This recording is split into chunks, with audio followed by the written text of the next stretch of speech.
Hello, boys and girls. Welcome to Pop Culture Minefield with Keith and Gerry. And we're here to talk about some nerdy nerd stuff. Yeah. Would you like to spank my monkey? Yeah. Yeah, we've been writing, and we went live on Facebook, and I love how my friends jump on there and they want to watch and interact. But of course, we lost signal, so I had to end the stream. Obviously. I don't know why I did air quotes around the word obviously. Obviously. You're an adult, you can do what you want. My fellow Americans. Anyway, let's see how many people know what that was. At least everybody over 30.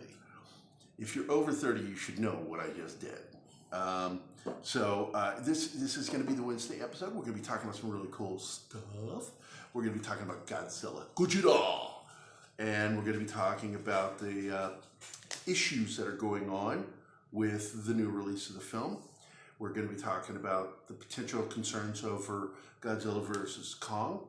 And we're going to also be talking about some other stuff, rumors and news, dealing with first DC and Vertigo. And we're going to talk about some stuff going on over at Netflix. And with that, I don't know, what do you think? This has been a weird week. And basically, we lost a big name in the art community for science fiction on Tuesday, and that was Keith Birdsong. Keith, because I came up working for FXM, and I was kind of well known early on, before I ever did comic books and stuff, for having done Star Trek artwork. And I became friends with Drew Blair, who I still consider a friend. I love that guy. He's absolutely in my opinion, the greatest airbrush artist I've ever seen. Just the biggest photorealist. Yeah. But, and he worked with Keith Birdsong. And Keith Birdsong is best known, and of course, and beloved artist for Star Trek. So many book covers and posters he's done. And I have always considered him the Drew Struzan of Star Trek. Even though Drew Struzan did do some Star Trek art. He did the Star Trek plates and stuff like that, collector's plates. Yeah. He was not known for Star Trek. Keith Birdsong was. That was what he did. And even though, I know for a fact, because he's told me himself, that there were things that he would have preferred to have done with the Star Trek artwork that he really wasn't allowed to do. Because I had that luxury and freedom when I was commissioned to do Star Trek art, to do battles. And that was not what Keith Birdsong was known for. He was known for doing the portraiture and the ship in a classic pose for a book cover. Whatever characters, they would always be posed. He was really good at it, though. I pride myself on my likenesses. He is so much better than me on likenesses. But anyway, we lost Keith. It's a huge, huge hit to the Star Trek community. Good man, really nice guy. And he was only 59, man. So with that, we're going to open the show. Please remember to like, subscribe and comment, as we love to hear back from our viewers.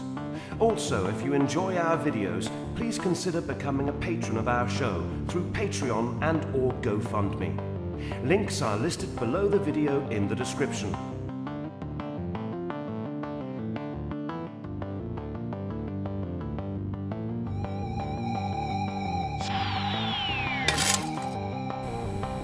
From the deepest, darkest recesses of Dangerous Nerds headquarters, Keith Moncrief and Gary Kissel. Hey guys, we're back. Thanks for staying through the opening titles. And of course, we're getting a bad shadow here across my face. It disappeared. And now it's reappeared. Fun with movement and shapes. We're shooting here because today we're not going to be going downtown to 1984. Yes. We're going to be shooting there for the remainder, but tonight we're just shooting here at the house. And if you didn't hear it, that was John, my housemate, just walking through the house because he had gotten some snacks, and the doggies were following him, little doggies. And you hear the pitter-pattering of their little claws. I'm sure you could hear it.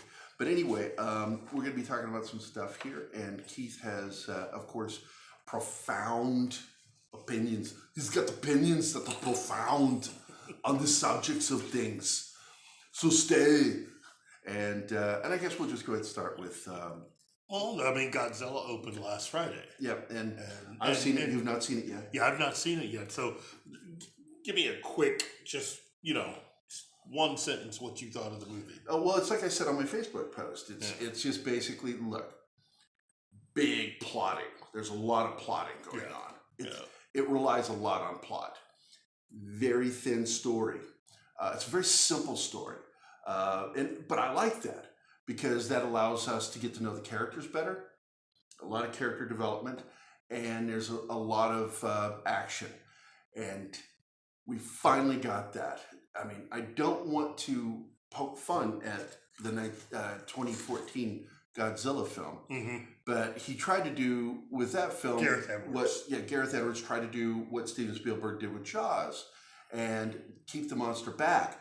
That's not why people go to see a Godzilla movie. It's not. It's not a tumor. People want to see their kaiju. They want to see kaiju. And so this film is big plotting, thin story, tons of kaiju action.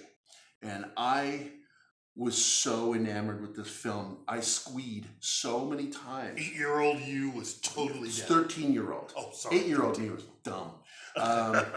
I did not really come into my true nerddom until I was 12, 13 and really kicked in. And because I've always been a Star Trek fan, but I did not become a full-fledged nerd until I was between 12 and 13. And that is when I still feel that, because I don't think I've ever grown up from that age. So it's really good. I very much enjoyed it. I know our friend Graham Nolan is going to love it. He and I we love talking about Godzilla. And so this is a really good Godzilla film. It sticks to the themes from the classic Godzilla films because it's about the planet. It's really from day one of Godzilla was about atomic radiation because it was dealing with the fallout, literal, as well as figuratively, from the bombing on Hiroshima and Nagasaki and the effects it had on Japan, the entire culture, and the people. And so Godzilla was sort of a statement about the world in many ways. And that's why I love the original Godzilla. Not the American one that had Raymond Burr. I like the original Japanese version. Now, this film is actually the third film in Warner Brothers' Monster Verse, as they call it. Right. So, overall, you think that this movie really does justice to anyone that is a fan of the classic Godzilla kaiju? I know it does. I mean, I'm a classic fan. I grew up on that stuff in the 60s. And Godzilla, I absolutely loved what they did in this film. We have a villain. I cannot say who it is, what it is. You're going to love and hate them a lot. And I had that very emotional reaction, visceral reaction of the character. And in the long run, the villain in this is the concept of, eco-terrorism.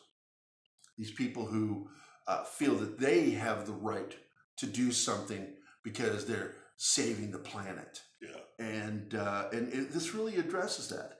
But it also points a finger still at what's done, which is, because they show in one scene where after the battle in 2014, what happened to San Francisco.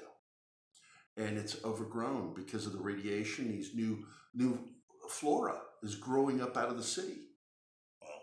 And I thought that was interesting because we've never seen that addressed in a Godzilla film before. Because we always see them destroy Tokyo, but we never see what happens afterward. And this film actually addresses that. And I thought that was interesting. It was good science fiction. Well, now, that movie, the 2014 film, did pretty well. I mean, it was budgeted at $160 million and made $529 overall. So and then you had Kong Skull Island in 2017. And that one was budgeted for 185 million and made 566 overall. Yeah. So the thing that I think we recognized, first and foremost, this film did very well. It won the week. It beat everybody. Yeah. But it underwhelmed. Yeah, in the box office. A little bit. Now it is A little bit. as of tonight, it has made just over $181 million worldwide, which is good. It's very good. But we're not sure if it's going to have the legs to be able to get it to where it needs to be to cover the Yeah, because they really put a lot of money into the marketing of this. Yeah. At least matching the budget of the shooting of the film. So, they're not going to break even 170. until they've hit $400 million. Because it's about $170 million is what they spent on this movie. And it really is the first week of summer, and that's not a good sign. And yes, congratulations for beating everybody in the theaters, but beating them with what? I mean, the absolute end numbers are, people at Warner Brothers are in a panic, which leads to the next concern, which is what's going to happen with Godzilla versus Kong. Because it's already done. Yeah, that movie's already been shot. It's in the can. They're spending their time working on post-production, visual effects, music, all that stuff. And if this movie completely underperforms at the box office, then the question becomes, what are you going to do with Godzilla versus Kong? I was thinking one angle they could take with it is go ahead and complete the film, and instead of spending money on advertising or anything, just go ahead and either do a deal with Netflix, or basically, as what I've heard before, Warner Brothers will be coming up with its own streaming service. Which we've talked about before could lead to the end of the DC universe. It will. DC universe will not be so much part end, of it'll be folded into the Warner service. Yeah. So and they could just go ahead and make it an exclusive on that. But either way you go, it could affect what they're going to end up doing with this. Yeah. And again, I've not seen the movie, the latest Godzilla. What are you planning to go see? Hopefully within another week or two. It's kind of hard to do because I got grandkids to worry about, and they're not old. He has family visiting right now. So they're a little too young to go see this movie.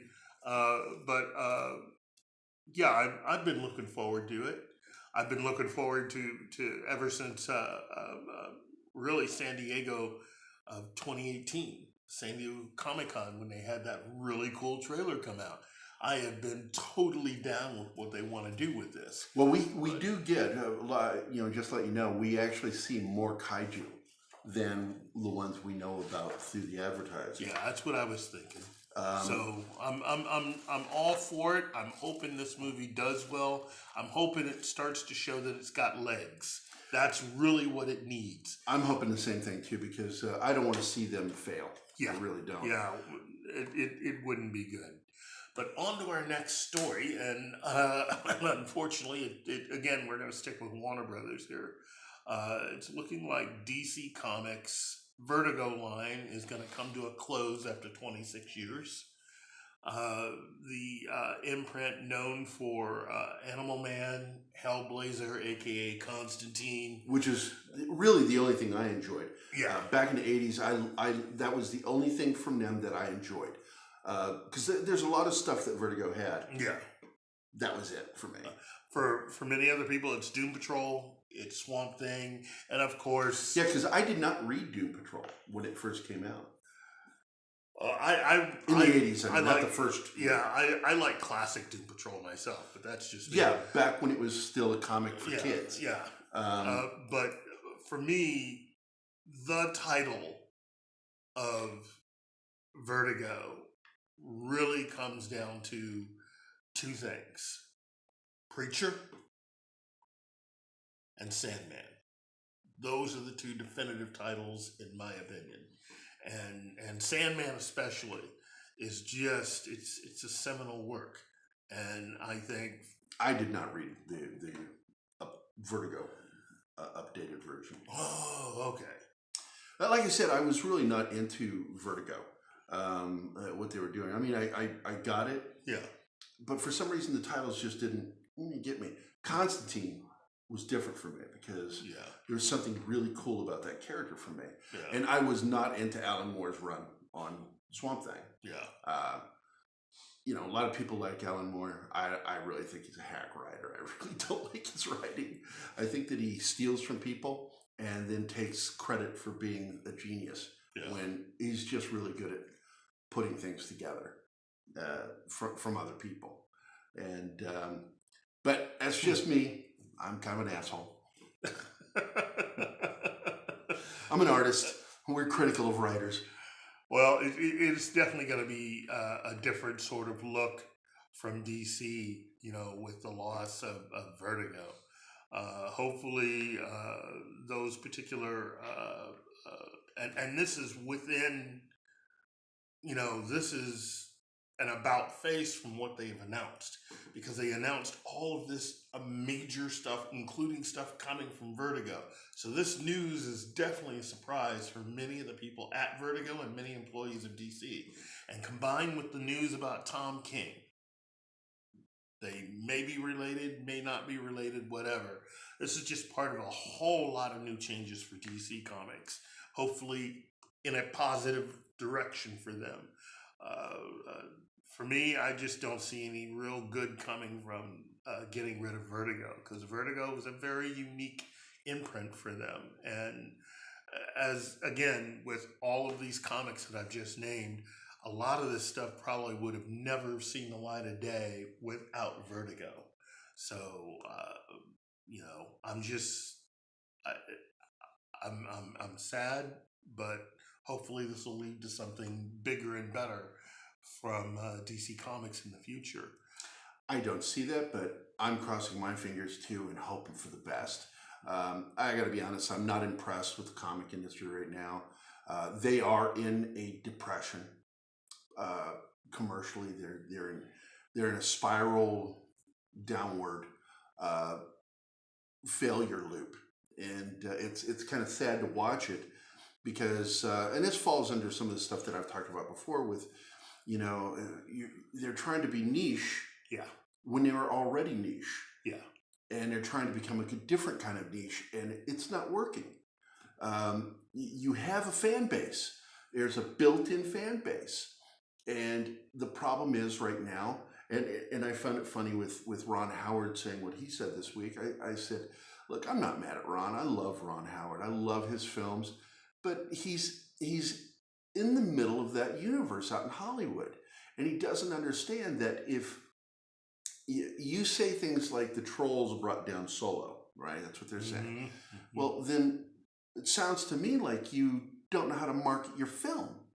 If you have a group of people who normally would go to your films, not going to the film, if it's a big enough number to hurt your film, then you didn't do your job marketing.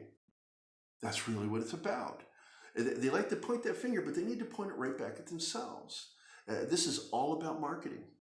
Yeah. And of course, that's part of my background. Even though I worked in film, I've done a lot of marketing and commercial work. Mm-hmm. And I learned to understand the psychology of how to market something. And Hollywood doesn't understand, or these people don't understand. They use tokenism and virtue signaling like that's how you sell a movie. No, it's not. Nobody wants, it's like I've always said, if somebody wants to get preached at, they're going to go to church. They don't want to go to a movie. They want to be entertained. They want that escapism. That's what you and I look for when we go to a movie. Yeah. I want pure escapism. I want to be taken out of my crappy life, even though my life's pretty good. But you know what I'm saying is like that's what we go to, you know. Yeah. But we're seeing this thing, and DC is owned by Warner, and they're all doing it. DC is virtue signaling and using tokenism in so many things. It's commercial tokenism. It's commercial virtue signaling. And people think, oh, this is so wonderful. It's doing this. It's like, no, it's not. It's all an attempt to try to sell something, but it's failing. Yeah. And they're not doing anything to stop it. And we're watching them implode. And it's really sad because a lot of people, including myself, are affected by this professionally. I have to look for work in other ways because comic book industry is slowly dying right now, and it shouldn't be. We're in the middle of a nerd spring. Yeah, this is different. And he says it too. It's like every day we feel like this might be it. This might be the last thing. And it could go on longer, but there's a tendency, especially in nerddom, of really bad decision making. Yeah, especially with studio executives who don't understand it. They just don't get it. Yeah. Well, that leads us to at least a rumor, one of my favorite rumors of the week, which is the rumor that Colin Farrell is being eyed to become Constantine in a new Constantine movie. Now, look, personally, I think both of us can agree that Colin would be great. Oh, I think he'd be perfect for it. Oh, he's got the right look. I think if they're willing to spend the time and, most importantly, the money to do this, I think Colin Farrell would probably jump at the chance to just do this. Oh, hell yeah. And I think that the fact is, I think that he's probably already been talked to, and they're just, they do this thing. But it goes back to like a week ago, Keanu Reeves had thrown his hat into the ring of wanting to do another Constantine film, which, it's not going to happen. Yeah. The person that was in charge of making that Constantine film isn't there anymore, and Warner doesn't want to work with him. Or her. I can't remember. Who was it? Well, the person that was in charge of the last film was an experiment with Laura Schuler Donner. It was her, yeah. And after the whole meltdown of the entire X-Men line of films and all of the Marvel films from Fox, it probably is never going to really happen with Warner Brothers. So yeah, so it's as far as working with her again on that, and that's why it's really neat. Keanu said that, but here's the thing: there's no such thing as coincidence. You hear Keanu Reeves say this out of the blue, just out of the blue, mm-hmm. and then suddenly this news pops up. It is connected, whether you realize it or not. It's connected. This was something that Keanu heard about through his agent or agency and wanted to say that. Well, that's because I believe that Colin Farrell probably has already been cast, and they're testing the waters for marketing purposes. We'll see what happens. But anyway, what was it else that we were going to talk about? The new animated. Netflix has a new animated series as part of their big deal with DreamWorks Animation, and they will be presenting Jurassic World, Camp Cretaceous, coming in 2020. Basically, this is it's another major animated series deal with DreamWorks, kind of like She-Ra. Only this one isn't about magic swords and everything. This one's really just going to be about 6 teenagers who are chosen for a once-in-a-lifetime opportunity to experience basically an adventure camp on the opposite side of Isle Nabar. Well, in the immortal words of Michael Crichton, nothing can go wrong. Can go wrong. Can go wrong. Can go wrong. Remember that promo? Yeah. Westworld? The original Westworld. Yeah. Love the new series, but that original one, I love the promo for that. Now the setting for this will be the setting of the 2015 Jurassic World and not the sequel. Okay, so this entire animated series will take place right around the time, probably just before the events of the 2015 movie. The second movie. Of the first film. Oh, of the first film. Okay. Okay, just before those events. Because why would you have a camp there after the destruction? All the shit went down. Yeah. And of course, I want to make a critical statement. As much fun as that second film was, dumb. Just dumb writing. Final 15 minutes. And I love his writing. I love his writing, but oh my God, the logic is gone. There's no logic at the end of that movie. And the look they give that girl when she hits that button of, oh, well, it's like, are you freaking Makes kidding me? no sense. No logic whatsoever. It's like, you know what, guys? The script is really logical the way it's written. I say we tear out those last pages and just make it up. It's not like, I can't believe a writer wrote that. It's not like she just made a mistake and borrowed the family car. She intentionally hit that button to release those monsters into the freaking world and to me, to kill people. That's. I love the movie up until the final 15 minutes, and then I just lost all respect for that entire film. Now, that said, that leads us to our second big rumor. That's right. We got more on Jurassic Park. That's right. Or World. Basically, what it comes down to is Bryce Dallas Howard may have... Single cutest woman in Hollywood. Thank her dad. Thanks, Ron Howard. She may have confirmed that the original three big actors from Jurassic Park will be in the next Jurassic World movie now. And that's something that we've all been waiting for, because we love that Ian Malcolm has a cameo on with his book in the first film. And then he actually makes an appearance in the second film, which they touted way bigger than what it was worth. Yeah. But it was still nice to see him. But the fact is, since Jurassic Park 2, every fan of this franchise has been waiting to get the gang back together. Yeah. And they've not been together since the first film. Nope. And it's crazy. Finally to get this is going to make me happy. And finally to get Laura Dern playing a character that I won't hate will be nice. Because I loved her as her character in the Jurassic Park film. And later in, what was it, Jurassic Park 3. Yeah. She has a bit part in that film on the phone. But a pivotal part. It's pivotal. It's important because she ends up being the one that saves the day. Yeah. From long distance. Yeah. Spoiler notice. It's been a few years. Come on. Yeah. Seriously. So if you haven't seen that movie, you just need to give up your nerd card. You're just not worth it. But that's it. But Bryce Dallas Howard made that announcement, and I think that's pretty exciting if it's true. And I'm hoping it is. Well, I guess that's it. That's all we have. We're tired of talking to you. And with that, we want to remind you to hit the like button, subscribe, hit the bell so you get updates, post a comment, and we can ask a question of you like, do you like this new format of where we have the cold opening, credits, and this? Or do you like it when we just did the credits and came into the show? Or how about asking about whether or not we will be selling t-shirts like this? Yeah, t-shirts. Because you can buy these t-shirts. The links are available down below. Go to the store, buy some t-shirts because they're really cool, and they got a really cool thing on the back too. It's stuff. Mine doesn't have it, but the shirts that you can get do. And with that, I guess that's it. So we're out of here. Get off the lawn. You get off the lawn. Bye now.